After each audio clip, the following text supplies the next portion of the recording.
moosi, mina moosi mekkima, mampsele lõi mind kulbiga, mina tuuletukkiga, mampsele kukkus maha, mina kapi taha, leidsin rupla raha, ma otsin mampsli maha, aga kell oli 12 löömata, saksad saalis söömata, vana koer läks vaatama, saksad saalis surnud.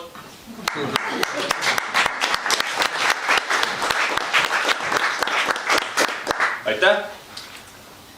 Tere siis kena õhtupoolikut. Mul on suur rõõm saalis näha nii palju tuttavaid nägusid ja häid sõpru, kes on täna tulnud sellel tähtsal päeval siia minule kaasa elama. Ja alustasin siis oma vanaema suust kuuldud lauluga, mille temalt olen ka otseselt õppinud. Ja nüüd jätkan ka kontserdit samamoodi vanaemalt õpitud looga.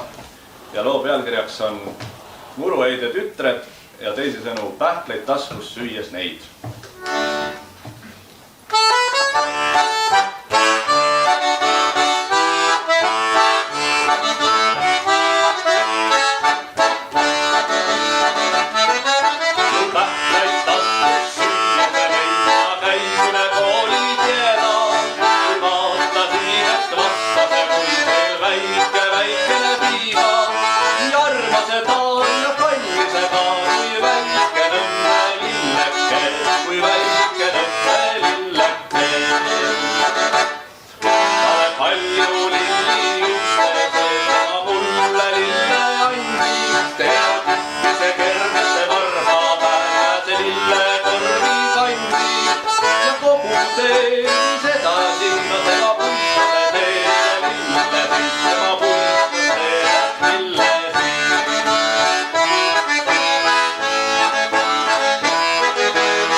Selle looga siis oli ka niimoodi, et see on nüüd hiljem siis minu poolt sätitud lõõtspilli peale, kuna lõõtspill ja laul on minuga käinud päris pikka aega juba käsikäes. Aga lugu on ise õpitud juba ammu siis, kui vanaema laulis seda mulle kunagi.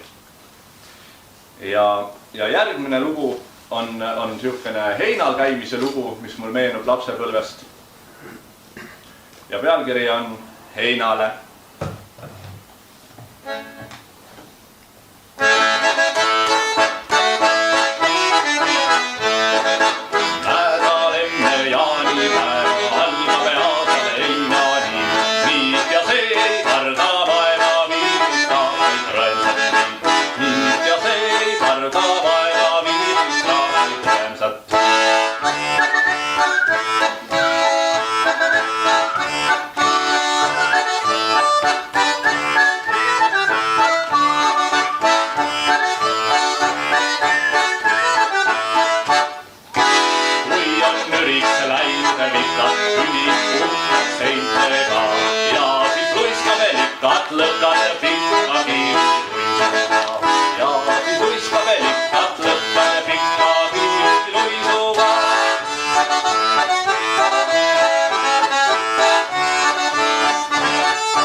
seina kahjude peitu pakku piimad.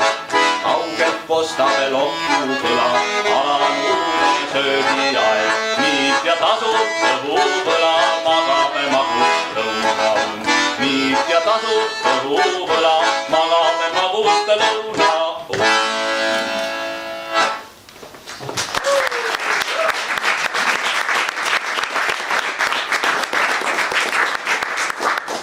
Selline vahva pala jällegi. Aga nüüd on mul suur rõõm kutsuda lavale oma väga hea sõber ja ka siis võiks öelda, et bändikaaslane Asse Ont.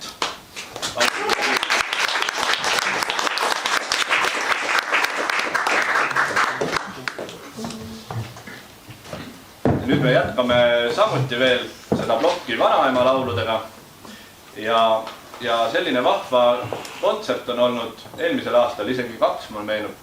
Me tegime sellise kava kahekesi Assoga, kus me laulsime oma vanaema laule. Ja see kava kukkus nii vahva välja, et ma otsustasin ka, et täna me teeme siin kindlasti koos mõned lood. Aga nüüd siis natukene selline tõsisem lugu. Loo pealkiri on Pisarad.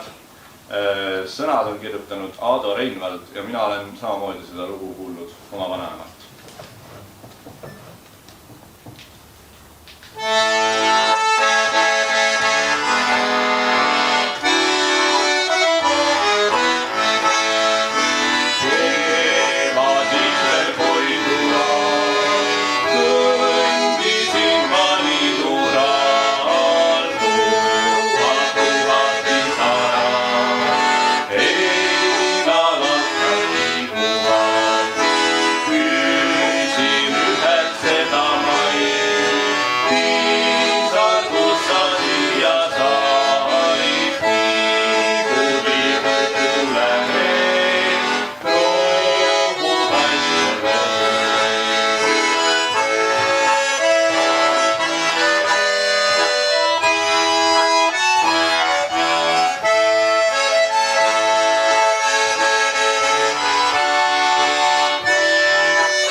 Natukene.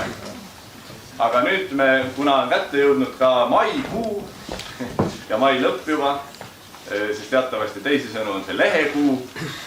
Ja vanaemal oli veel siukene vahva pala nimega Lehekuu. Ja selle tema õppis Miila koolis 1922. aastal. Ja minule see lugu ka meeldis ja võtsime selle ka oma repertuaari. Nii et siis Lehekuu.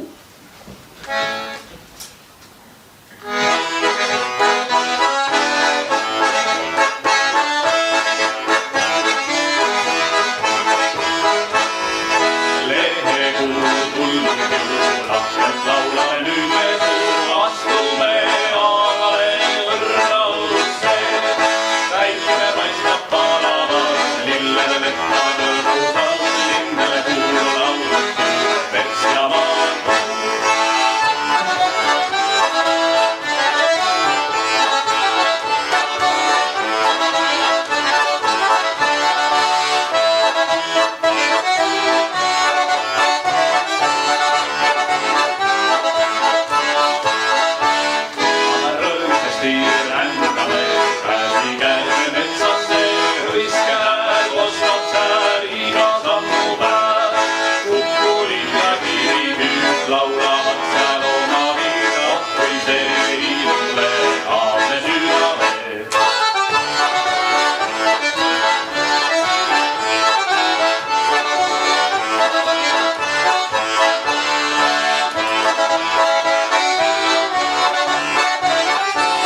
praegu mul meenub, et kui ma seda lugu ka tuulikile mängisin oma õpetajale, siis kas see oli nüüd see lugu, et ta ütles, et see on tuntud saksa meloodia, et saksa laste laulukene, aga need eestikeelsed sõnad on täitsa vahvad seal juures. Et mina saksa keeles teda kuulnud ei ole, aga niimoodi mulle infot anti. Aga nüüd on selline koht, et lavale tuleb peaaegu juba täiuslik kollektiiv. Kutsun veelgi oma hea sõbra Ragnar Toompuu.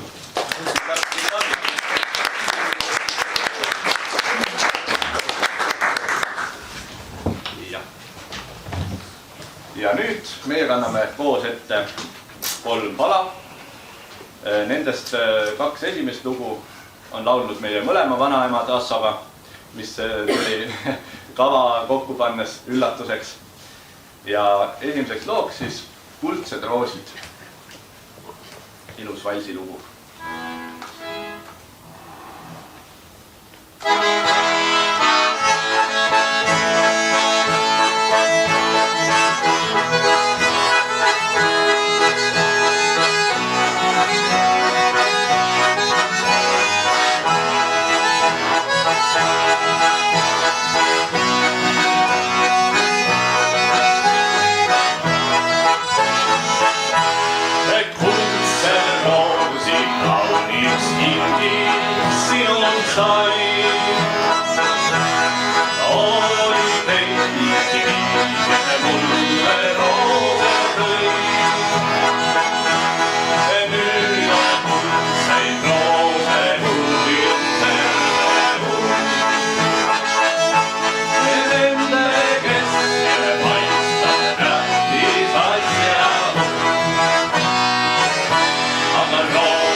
nüüd me lähme just selle loo juurde, mida tuligi jah välja, et vanemad mõlemad laulsid Umpa Umpa.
anda koos ette ja selle looga oli nii, et me käisime Saksamaal koos ja sellel ajal hakkas meile hirmsasti üks lugu meeldima, see räägib ka vanaemadest ja selle loo sõnad on kirjutanud Leelo Tungal ja viisi teinud Andres Loikog ja see lugu on meil vanaemadele tänutäheks nagu, et sellised laulud on üldse õppida võimalus olnud neilt ja kogeda seda kõike. Vanaemal maal on juba päris kevad.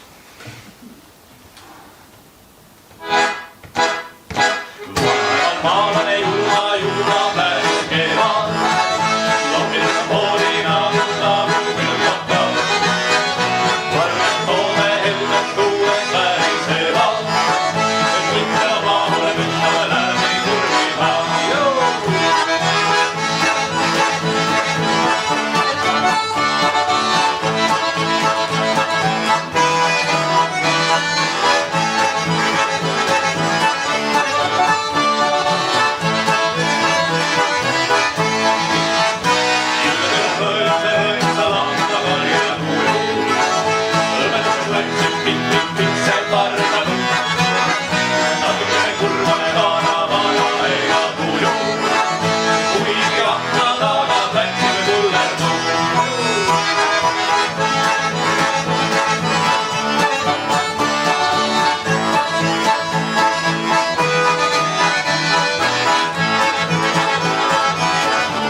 nüüd on järjekordselt mul suur rõõm jällegi kutsuda 2 oma koolivenda, kes tallavad sama rada minuga ja jäävad vist veel seda praegu tegema. Nendeks on Juhan Hendrik Uppin ja Toomas Oks.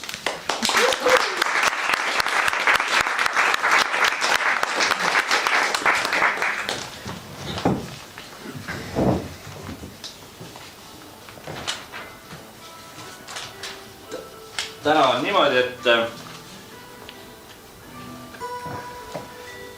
hoopistükis Juhan ja Toomas mängivad erinevaid pille, mida nad muidu mängivad. Muidu mängivad nad ka lõõtsasid, nagu mina. Me oleme kõik selle lõõtsapilli, siis võib öelda haiguse või armastuse suhtes oleme sõbrad juba pikemat aega. Aga täna on siis Juhanil kannel ja Toomasel kitarr. Ja meil tuleb siis sellest vanama laulude plokist viimane lugu Kaugelt koju tulles, ehk siis teisisõnu Maja emand.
armas minni kättega.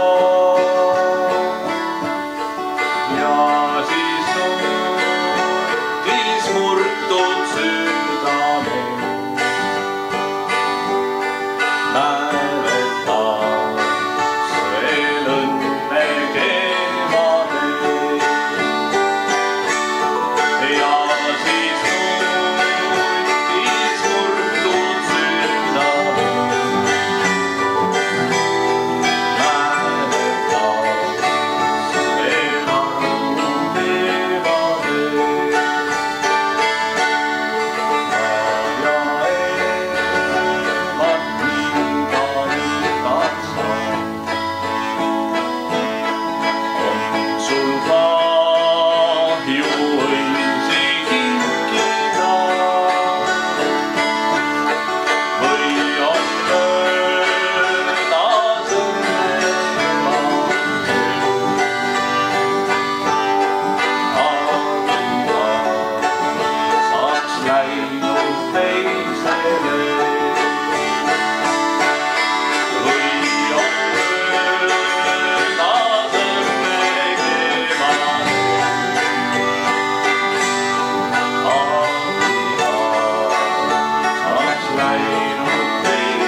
See oli üks pikemaid lugusid täna ka siin kavas.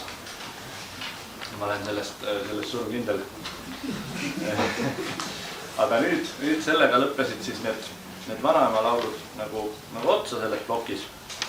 Ja nüüd ma läheksin ühe tähtsa mehe juurde, kelleks on Johannes Madissaar, kes on minu pillimeister siis olnud. Ja võiks öelda nii, et tänu temale olen siis ka mina üldse lõõtsa saanud ja pilli mängima omal ajal hakanud. See on siis nüüd juba 14 aastat tagasi, kui sai temalt pill ostetud. Ja siis niimoodi otseselt, nagu vanasti oli, meistrid, sellid, õpipoisid, siis mina käisin temale siis selliks meistri juures.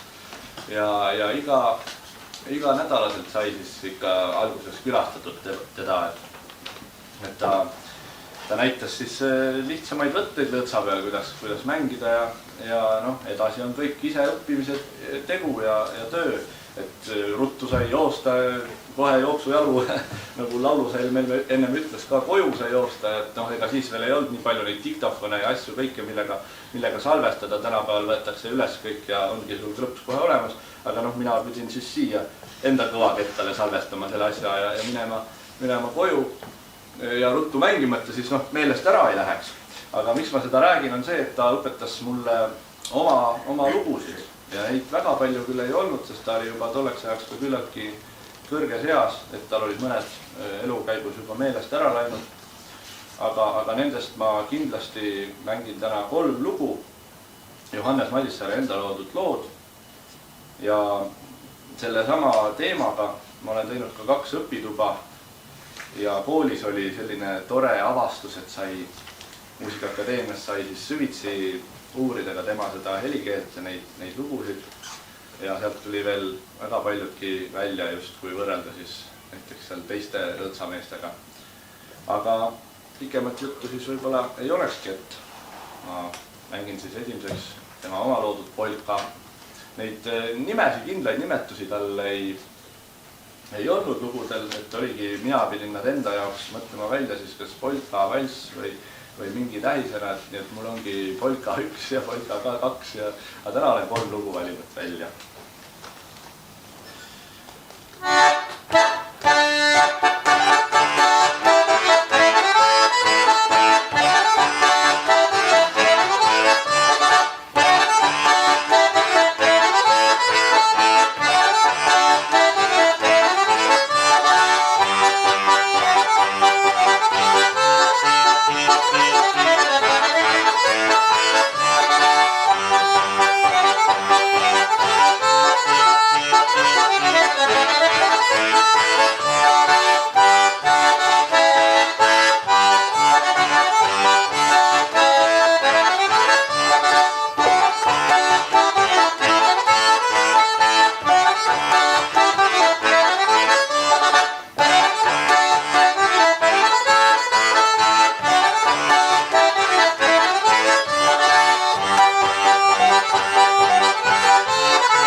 kummalised, nad erinesid nendest lugudest, mida ma juba lapsena olin kuulnud ja mida oleks tahtnud võib-olla mängida rohkem pilli peal ja laulda. Eks need käisid sinna kõrvale ka, aga selle algpanuse sain, ma võin ikkagi tõesti öelda just lõõtsa mängu suhtes, et ma pilli sain nendest lugudest ja impulsi, et nad olid kuidagi nii võimsad. Ja nüüd järgmine valss, mida ma mängin, sellega oli ka selline vahva lugu, et kui ma läksin pilli ostma, läksime tookord veel emaga koos seda pilli ostma sinna, siis tal oli tollel ajal seal veel terve virn seina ääres neid pille ja sealt, no ütleme, et 9 tükki oli küll või 7 või 8, täpselt ei mäleta, aga ta mängis selle valsiloo, mängis siis kõikidel nendel pillidel, et noh, et sa nüüd vali poiss. Aga no kus ma siis teadsin ka valida, mina kuulasin selle järgi, et mis siis nagu kõrvale nagu meeldis ja mis võib-olla välja ka nägi kuidagi ilus. Aga pärast ma nüüd mõtlen selle asja peale siiamaani ja sai üks hea valik tehtud, pole olnud vaja siiamaani temaga väga palju remonte ega korrastusi teha midagi muud kui hea sõber Leho Laaser siin sama sees reas mul vahest mõnda asja nüüd vaatab, sest Madis Sark kahjuks enam meie seas ei ole. Ja siinkohal siis ma mängisingi selle sama valsiloo, millega ta siis külma judinat suutis lausa tekitada oma mängustiili.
Seda lugu siis ma nimetasin tema põhivalsiks, sest selle järgi sai siis Bill valitud. Aga nüüd siis üks siuke riukalik lugu viimaseks siis tema kolmest või tema lugudest, mis ma ära õppinud olen. Et kõikiga see kavasse lihtsalt ei jõua, muidu võiks veel võtta. See oli selline lugu, mis mulle tekitas veel siiamaani sellist aukartust, sellepärast et see tundus kuidagi nendest veel teistsugusem või selline raskem. Aga nüüd mu sisetunne ütles, et ma nüüd tahan seda esitada. Ma ei ole teda esitanudki veel siiamaani, see on nüüd esmaettekanne sihukesel kontsertil mängida Madissaare lugudest. Aga seda ma võtsin selle väljakutse endale ja niimoodi on. Jällegi üks polka lugu. Aga ei saa aru, kus tema on enda neid sihukesi mõjutusi saanud seda looga, olen palju mõelnud.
Tema rõhutus oli alati see, et kontrat peab kasutama.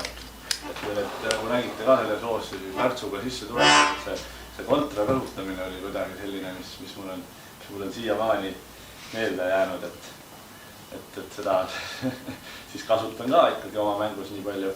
Aga eks need lood on erinevad ja ütleme nii, et tema lugusid ma kindlasti mängin hoopis teise tunnetusega ja sellise, et ma ei ole väga palju seal mingeid oma selliseid nippe ja käike juurde pannud, et nad on lihtsalt ise need, et siiamaani võtab pilli ja sa tunned üksindagi mängides, et lihtsalt niisugune võimas vägi on seal asjal sees.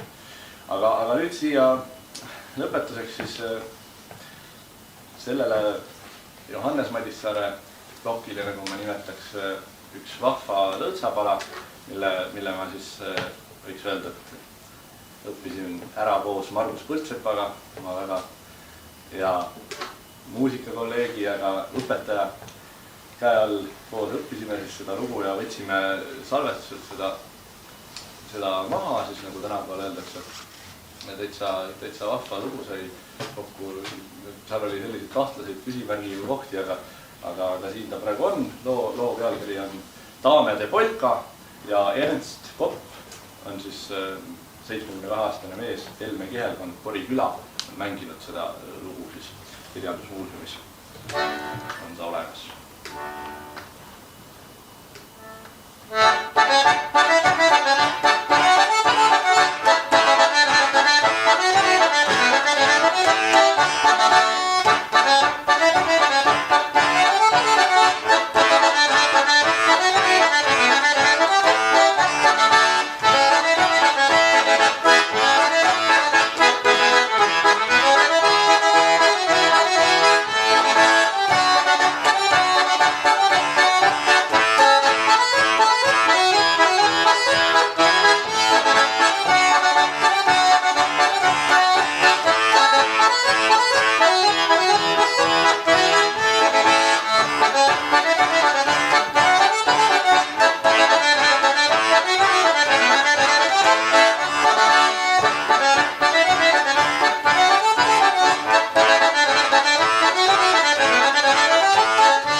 Aga loomulikult on ka mul oma loomingut ja võib-olla nüüd siis tulebki selle osa kord, et ma teen siis otsa lahti ühe oma tehtud looga, milleks on Kevade ootus.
selline kevadine lugu.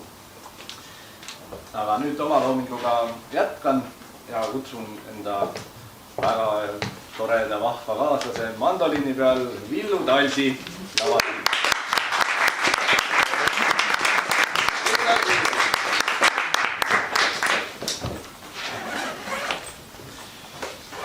Selle looga on siis sellised mälestused, et meil oleme ka koolivennad ja mängisime seda. Koolis oli meil ansambel ja seal tekkis selline vahva klapp mandoliini ja üldse lõõtspilli ja selle kõige vahel. Ja siis sai neid lugusid mängitud, aga kaks lugu, mida täna ette kanname, jäid kuidagi väga helgelt sellest ajast meelde ja kuidagi armsad sai.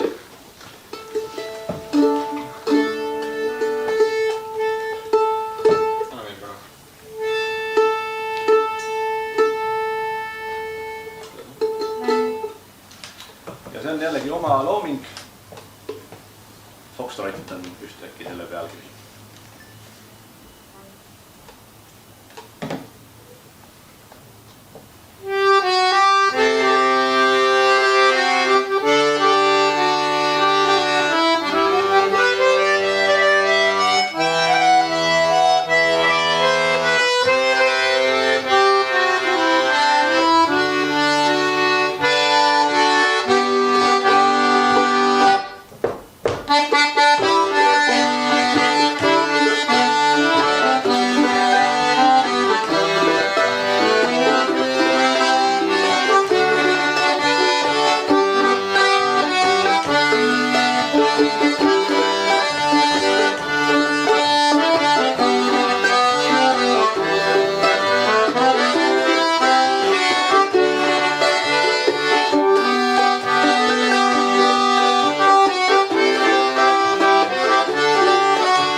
tänud.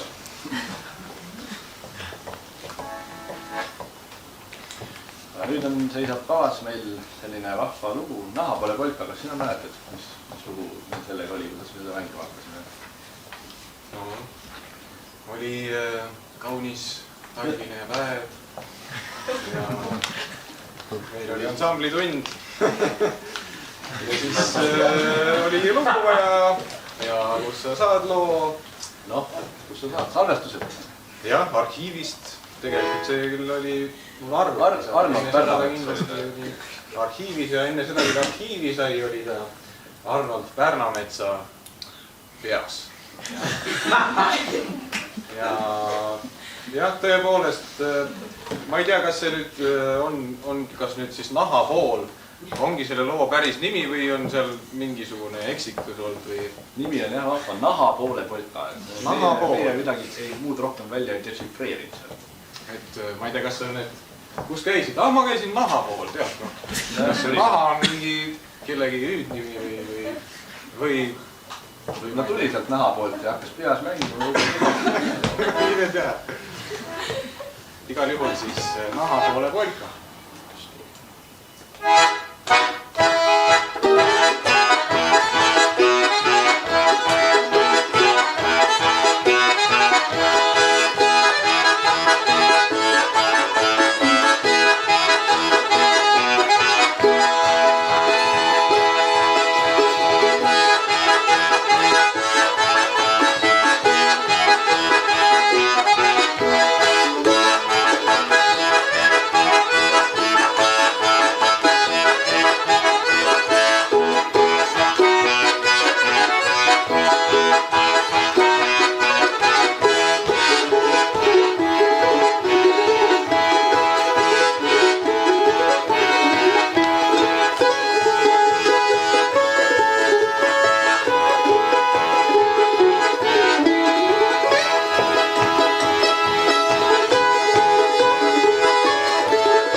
Aga nii ongi nüüd, et tuleb otsi hakata kokku tõmbama. Muidugi lugusid oli väga palju, mida veel kavasse oleks panna tahtnud, aga kõike ei saa.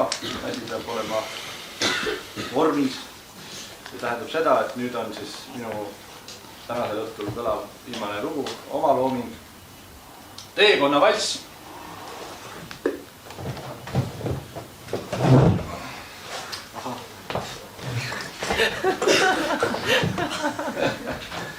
Võib veel juhtuda nüüd.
Erki. Seda ma ei oleks oodanud, aga nüüd me ei saa kindlasti lõpetada sellise aplausi peale. Me kanname Erki Andres Nuudiga, samuti minu väga hea sõber ja muusikaline kolleeg. Kanname ette ühe pala veel, mis võib-olla on väga ilus siia lõppu. Selle loo ette võiks veel öelda nii palju, et see on teatri Puhvetis sündinud, Puhveti valss. Meil on seal sellised teisipäevased jämmiõhtud ja Erkiga me sinna ikka satume mängima. Ja ükskord seal laua taga hakkasime mängima ja siis tuligi selline vahva lugu. Jah, mõtlesin, et võiks teha uue loo, aga teeks valsi. Martin hakkas valsi mängima. Ma mängisin midagi peale.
Palun, komisjon jääb kinni.